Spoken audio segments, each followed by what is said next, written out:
Boa noite a todos. Boa noite. Reunidos mais uma vez em nome do nosso Senhor Jesus para o estudo da obra Paulo e Estevão. Hoje é o nosso estudo de número 54. Vamos fazer a nossa oração inicial. E nesse momento, amor querido, de reflexão, de oração, nesse momento de vibração no bem, essa oportunidade sempre, amado Mestre, que o Senhor nos dá, de juntos estarmos estudando a obra Paulo e Estevão. Hoje iremos nos deparar com a firmeza de Saulo, com a disciplina, com a seriedade e com a devoção ao trabalho. Abre o nosso coração, Senhor. Ajuda-nos, nos protege, dai-nos força e coragem, aprendendo um tanto mais com essa figura grandiosa que é Saulo de Tarso. Obrigada, amor querido, os nossos amigos espirituais aqui presentes possam nos inspirar e conduzir mais esse trabalho que nós realizamos em Teu nome, Senhor. Obrigada, amor de nossa vida.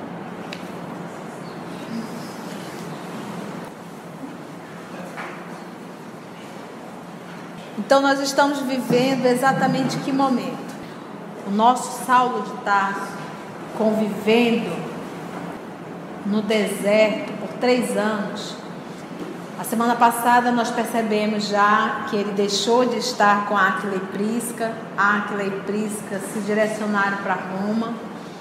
Ele agora se viu só, voltou para Damasco, encontrou novamente Ananias e diz Emmanuel que dessa vez não foi preciso mais ficar em uma hospedaria com pessoas desconhecidas. Os próprios irmãos cristãos hospedaram Saulo de Tarso, e agora Saulo de Tarso, conversando com Ananias, se surpreendeu e viu a ação nefasta dos fariseus. Então ele disse, ele iniciou uma perseguição, mas os fariseus estavam fazendo algo muito pior, que era exatamente o quê? Você pode ser cristão, mas você terá que cumprir todos os preceitos das leis mosaicas. Então o Saulo, como é um homem extremamente inteligente e extremamente lúcido, e conhecendo o farisaísmo por ter sido fariseu, ele percebeu exatamente o jogo dos fariseus. Você pode até ter o rótulo de cristão, mas a tua atitude será judaica. A tua atitude será de um judeu. E então Saulo percebeu o perigo. Conversando com Ananias, ele disse, sábado eu irei na sinagoga. Então nós vamos nos deparar hoje, no nosso estudo, a primeira ida de Saulo de Tarso, mas um Saulo agora transformado. Um Saulo agora que sabe agir e falar no momento certo. Então vamos conhecer como é que foi esse encontro, esse debate, nessa passagem aqui de Saulo de Tarso por Damasco. Bora lá?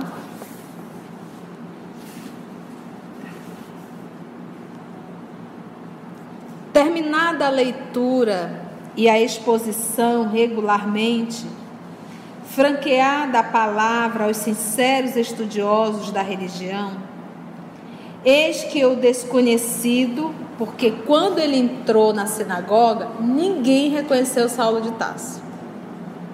Era um homem qualquer, um homem que estava vivendo no deserto, porque já cabeludo, mais magro, muito bronzeado, então ninguém reconheceu. E dentro da cultura, dentro da sinagoga, qualquer um poderia falar, subir a tribuna, né? Então ele já está dentro da sinagoga.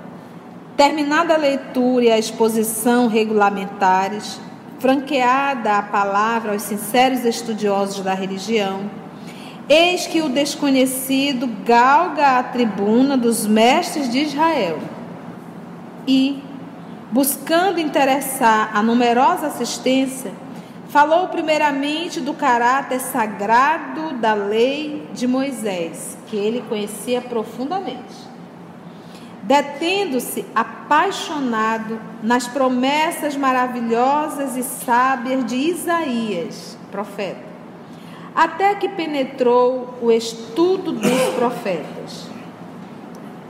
Os presentes escutavam com profunda atenção. Alguns se esforçavam por identificar aquela voz que lhes não parecia estranha. Ninguém reconheceu ele. A pregação vibrante suscitava ilações, conclusões de grande alcance e beleza. Imensa luz espiritual transbordava dos rápidos altiloquentes, desse estilo elevado, tá? Ele estava envolvido em uma imensa luz. Pensa aquela pessoa que está palestrando e que vibra, que emite uma luz. Era como ele estava. E ali todo mundo, aquele silêncio total. Se caísse um alfinete, faria barulho.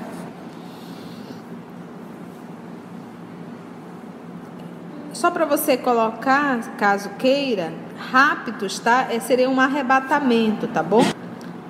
Altiloquentes é um estilo elevado. Foi aí que o ex-rabino, conhecendo o poder magnético já exercido sobre o vultoso auditório, ele disse: pronto. Porque quando você começa a palestra, você está titubeando. Mas chega o momento da palestra que você percebe que todos estão ligados. Você diz: pronto, dominei. Tá todo mundo, ninguém dormiu, está todo mundo aqui compenetrado. E ele percebeu esse momento.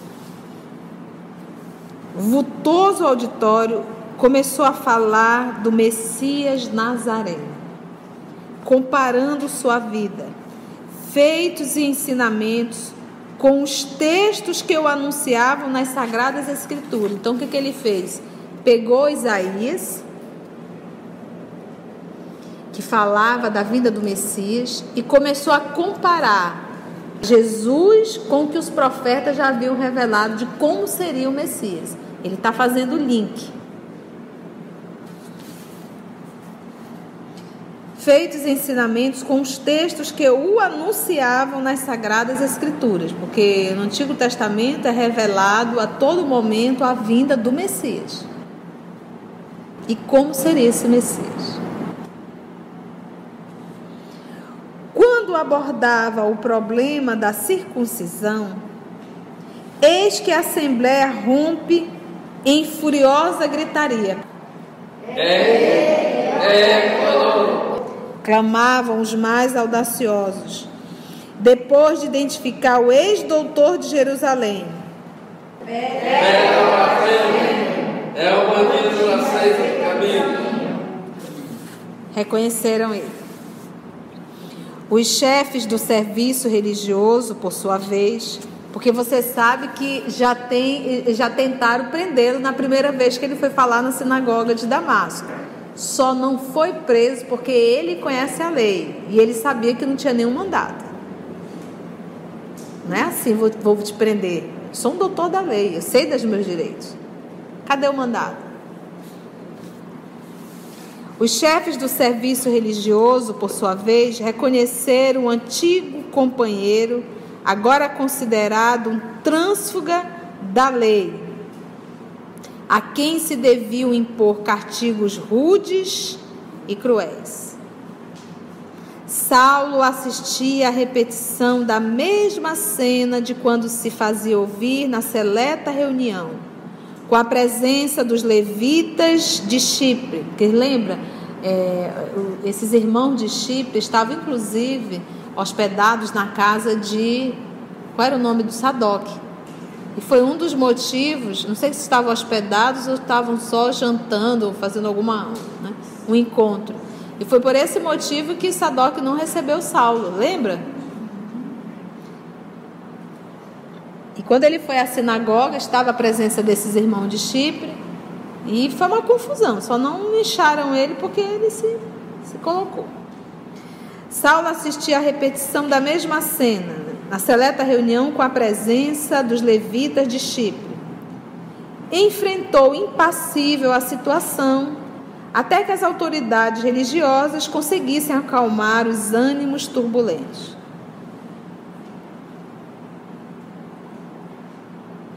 Após as fases mais agudas do tumulto, o arquissinagogo, que é aquele que é a superioridade, está dentro do judaísmo, tomando posição, determinou que o orador descesse da tribuna para responder ao seu interrogatório.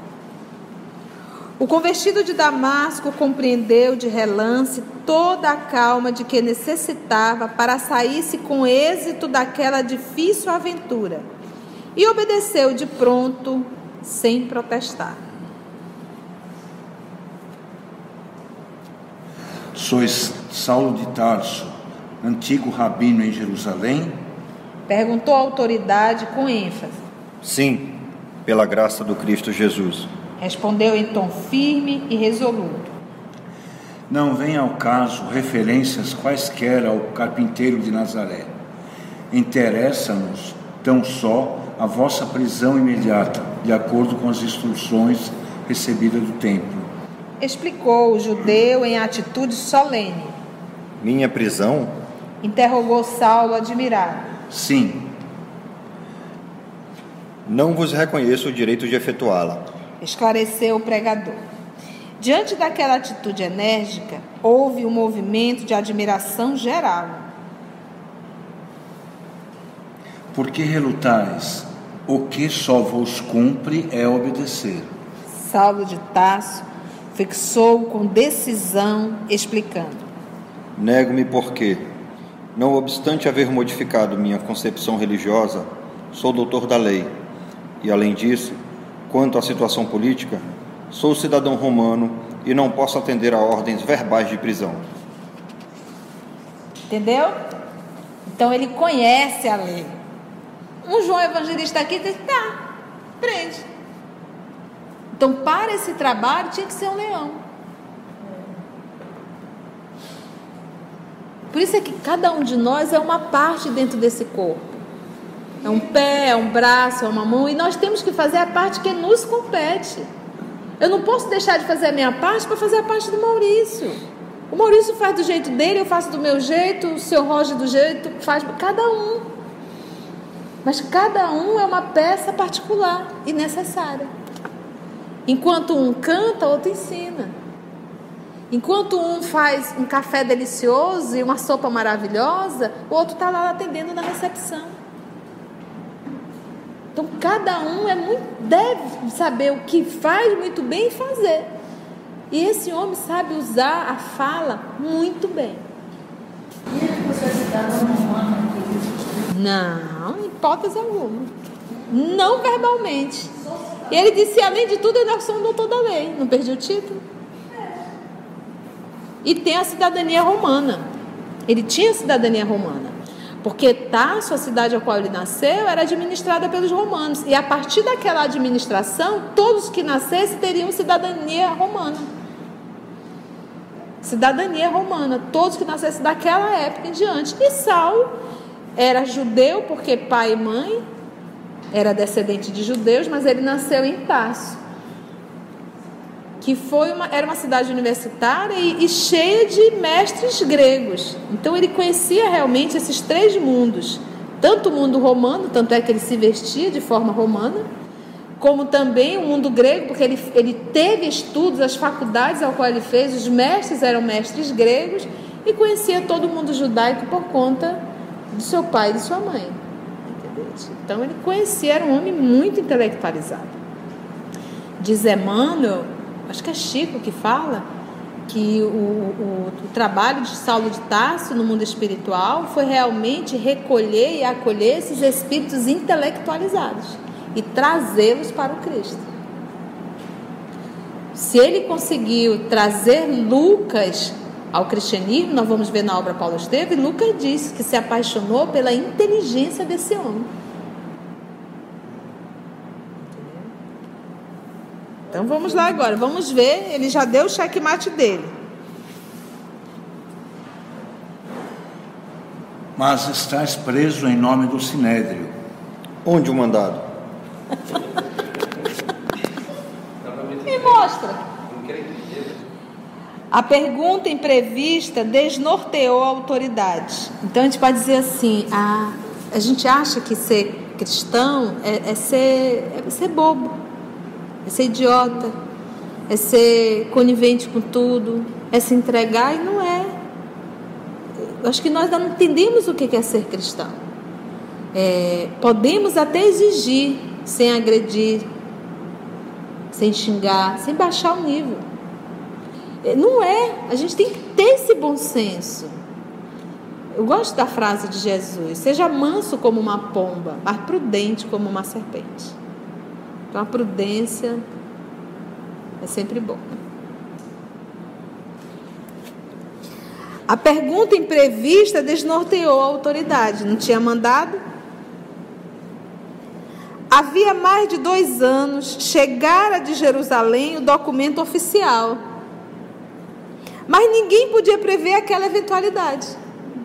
A ordem fora arquivada cuidadosamente, mas não podia ser exibida de pronto, como exigiam as circunstâncias. O pergaminho será apresentado dentro de poucas horas. Acrescentou o chefe da sinagoga, um tanto indeciso. E como a justificar, se acrescentava: Desde o escândalo da vossa última pregação em Damasco, temos ordem de Jerusalém para vos prender. Saulo fixou com energia, olhou com energia, e voltando-se para a assembleia, que ele observava a coragem moral, tomada de pasmo e admiração, disse alto e bom som: Varões de Israel, trouxe ao vosso coração o que possuía de melhor, mas rejeitais a verdade, trocando-as pelas formalidades exteriores. Não vos condeno, lastimo-vos, porque também fui assim como vós outros. Entretanto, chegada a minha hora, não recusei o auxílio generoso que o céu me oferecia. Lançais-me acusações, vituperais minhas atuais convicções religiosas. Mas qual de vós estaria disposto a discutir comigo? Onde o sincero lutador do campo espiritual que deseja sondar, em minha companhia, as Santas Escrituras? Muito bem, vituperais, né? Defamações, injúrias. Onde o sincero lutador do campo, onde o sincero lutador. Profundo silêncio seguiu ao repto, né? Ao desafio. Ninguém, né? Cadê? Ninguém. Profundo silêncio, um olhou para o outro. Quem? Quem vai discutir? Ninguém?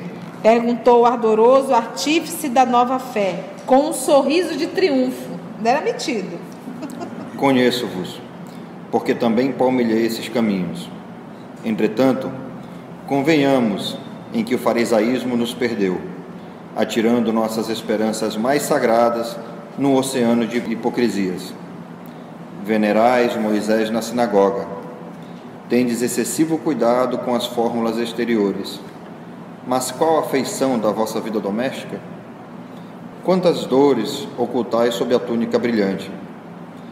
Quantas feridas dissimulais com palavras falaciosas? Como eu, devíeis sentir imenso tédio de tantas máscaras ignóbeis. Se fôssemos apontar os feitos criminosos que se praticam à sombra da lei, não teríamos açoites para castigar os culpados, nem o número exato das maldições indispensáveis à pintura de semelhantes abominações. Padeci de vossas úlceras.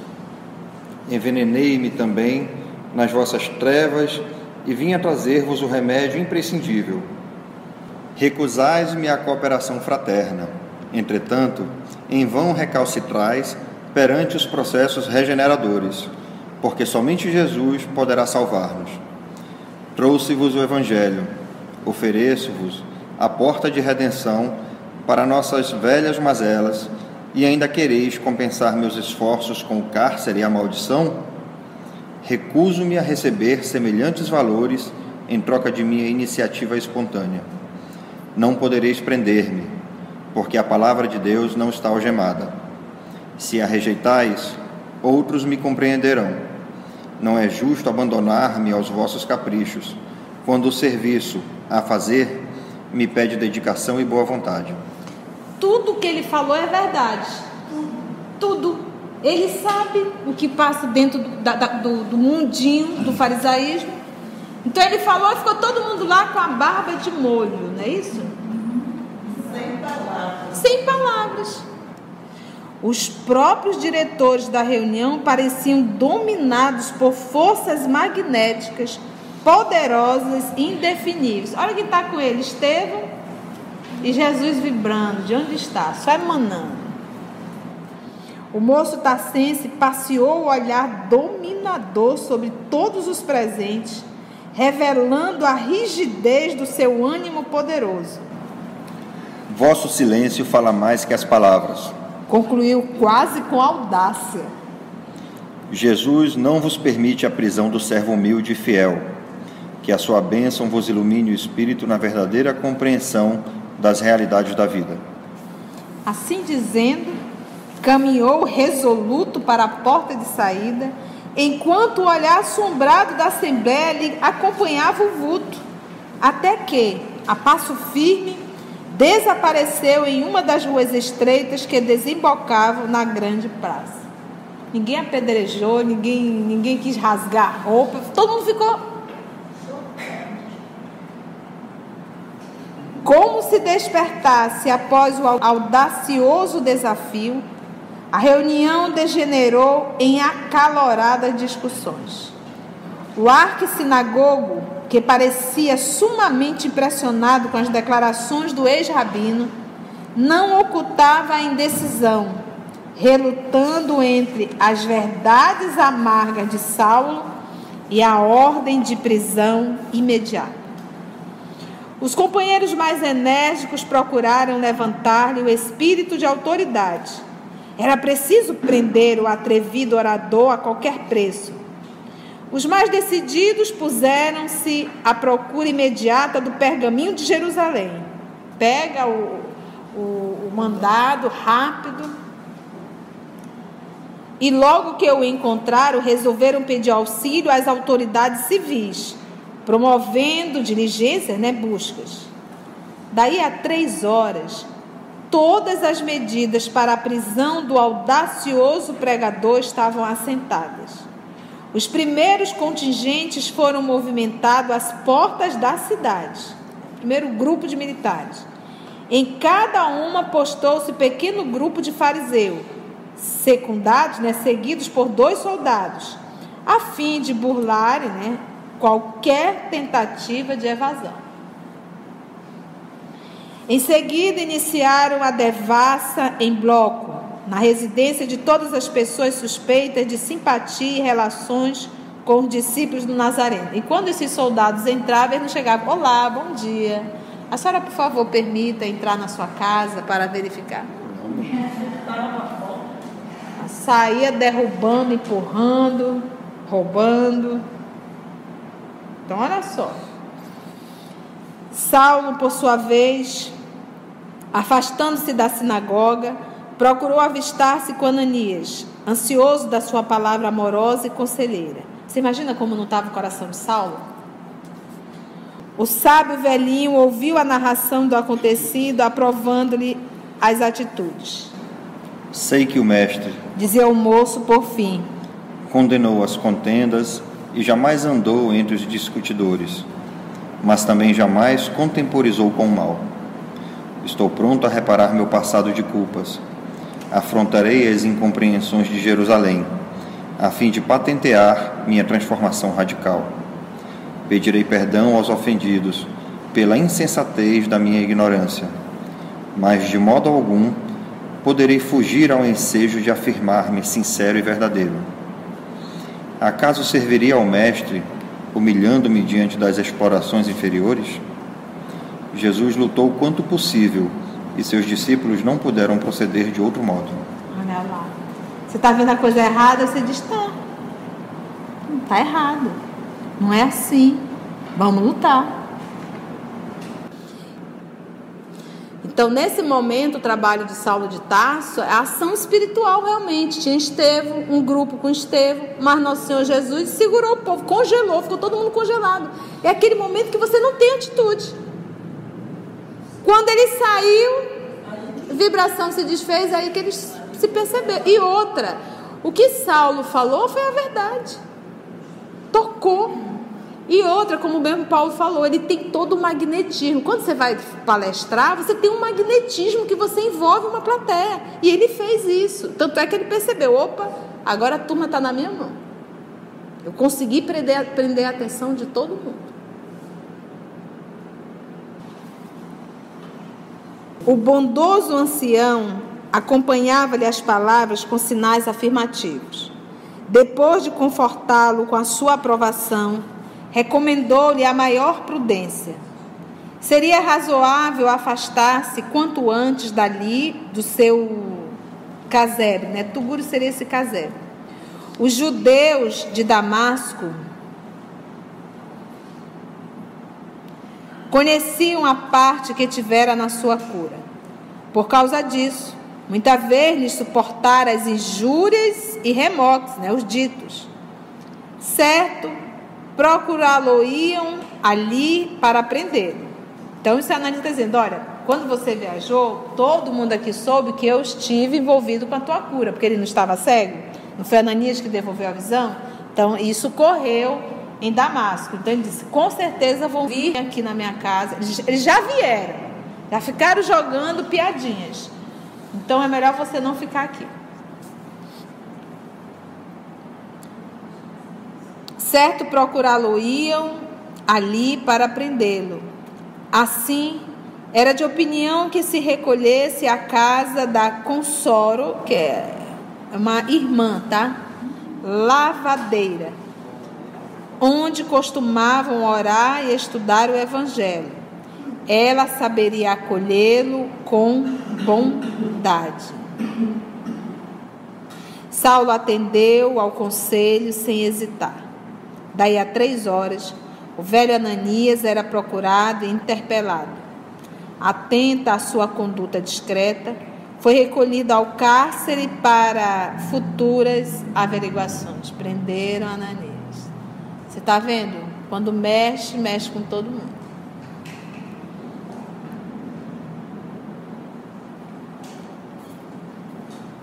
O fato é que, inquirido pela autoridade religiosa, apenas respondia: Saulo deve estar com Jesus. Ou seja, ele mentiu?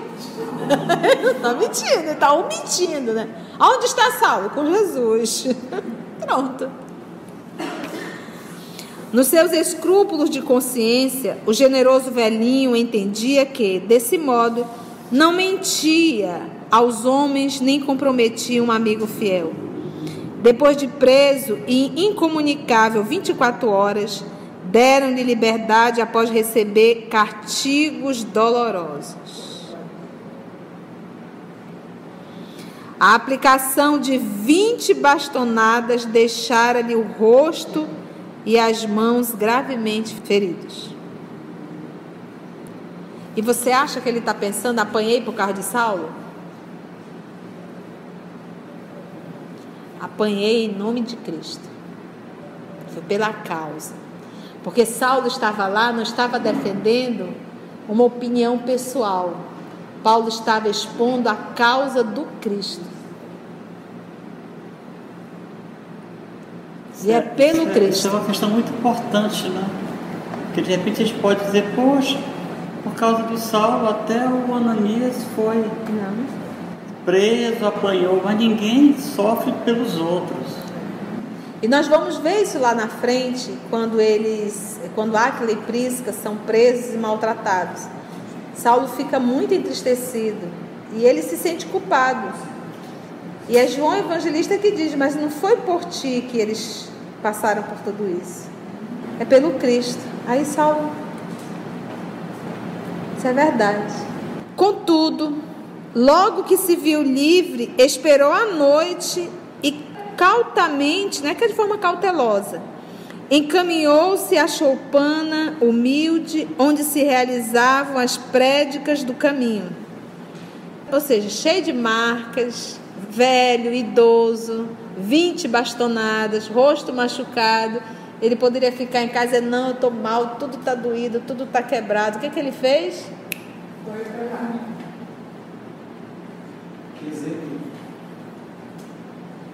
Encaminhou-se à choupana humilde, onde se realizavam as prédicas do caminho. Reencontrando-se com um amigo, expôs-lhe o plano que vinha remediar a situação.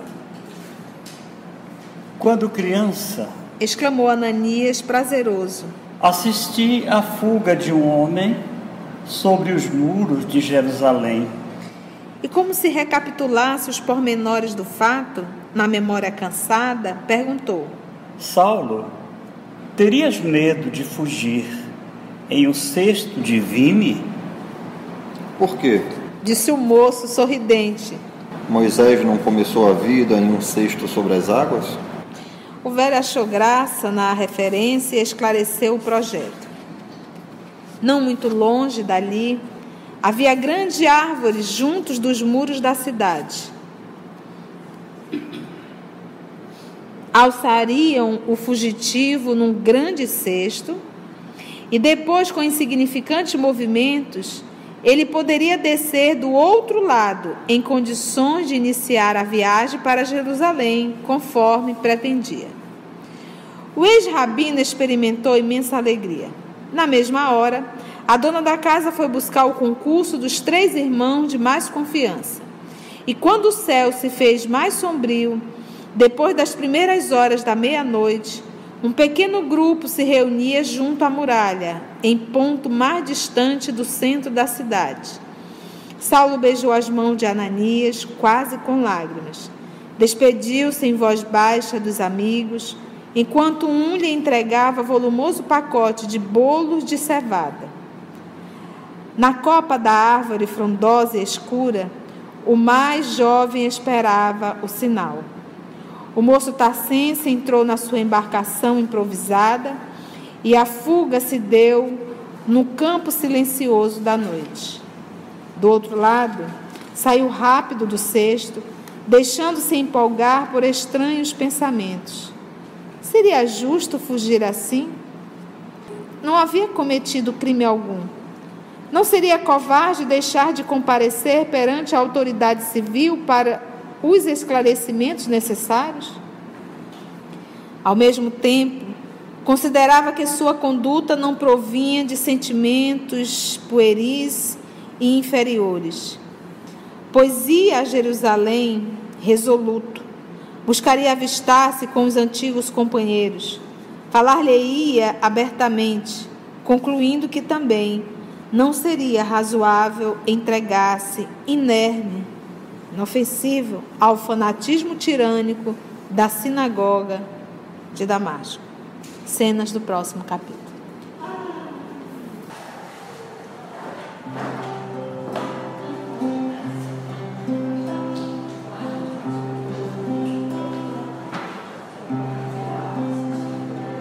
Nesse momento de prece e emoção, eu sinto Jesus tão presente em você, que está ao meu lado e me faz mar de brandura e paz.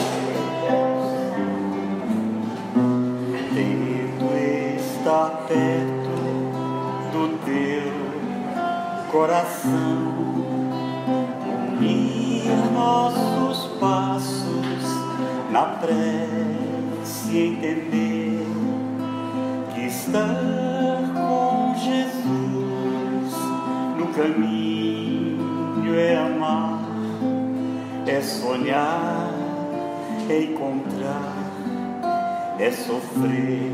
Então me leva a pensar em meu viver, refletir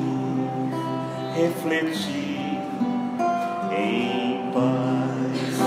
Então me leva a pensar em meu viver, refletir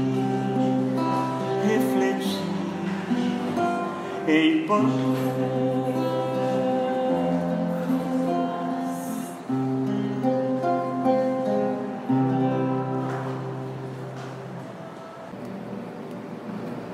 Senhor Jesus, como diz a música, buscamos aprender a amar-te, seguindo após ti, Senhor, que abres os caminhos mais densos para que possamos seguir em segurança.